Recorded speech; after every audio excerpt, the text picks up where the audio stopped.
All right. Here we go, brothers and sisters.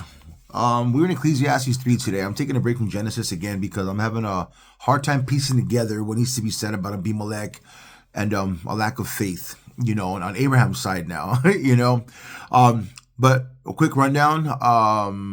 Solomon, who wrote Proverbs and Song of Solomon, also wrote Ecclesiastes.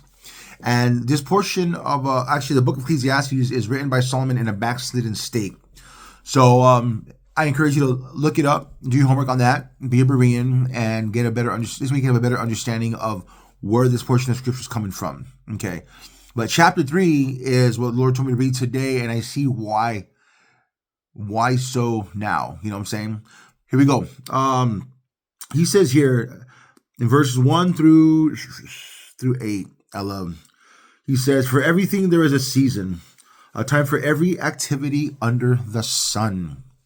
There is a reason for every season, brothers and sisters." And I'm sharing this with you because right now there's things going on where I'm just looking at life and wondering when will God do this? How is he going to do it? Why hasn't he done it yet? Blah, blah, blah, blah, blah. And as God puts me in this portion of scripture, he showed me right away. Just pump the brakes, homie.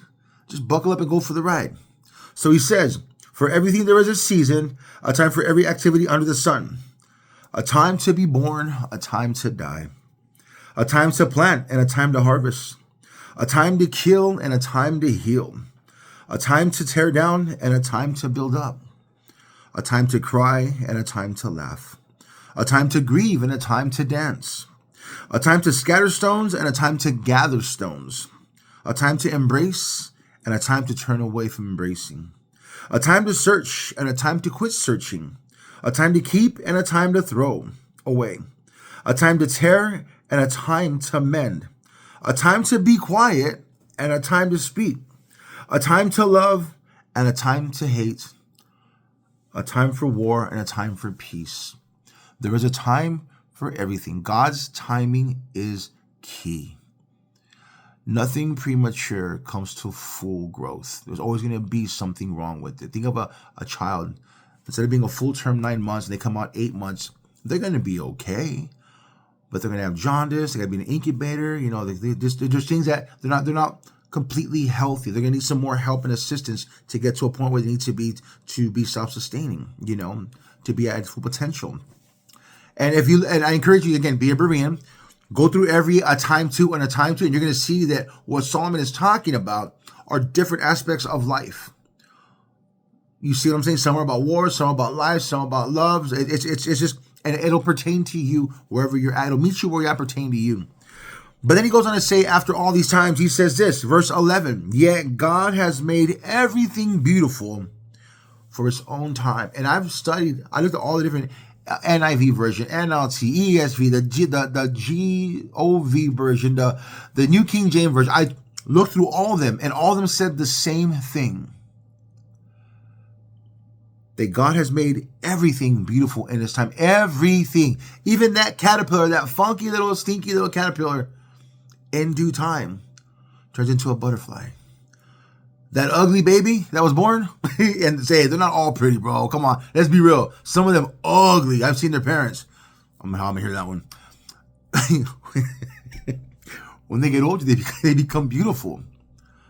You see what I'm saying? That little weed in the ground that we don't like, in due season, it becomes a beautiful flower. There is a time for everything. Everything will become beautiful, and it's in its due season. Again, I love that. Yet God has made everything beautiful in its own time.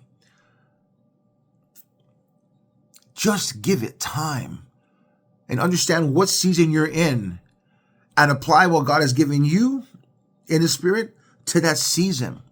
He goes on and says after this, what I like about that, in conclusion, he says in verse 12, "So I conclude there is nothing better than to be happy and enjoy ourselves as long as we can." God has given you the ability to labor and reap the fruits of it. He says, eat, drink, and be merry as long as you can. Enjoy that time of peace because soon there'll be a time of war. Enjoy that time of love because soon there's going to be a time of hate.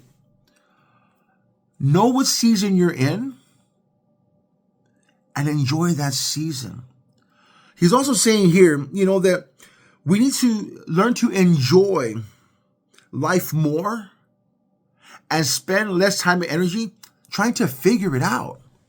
As long as you reverence God, he says in verse 22, so I saw that there is nothing better for people than to be happy in their work, that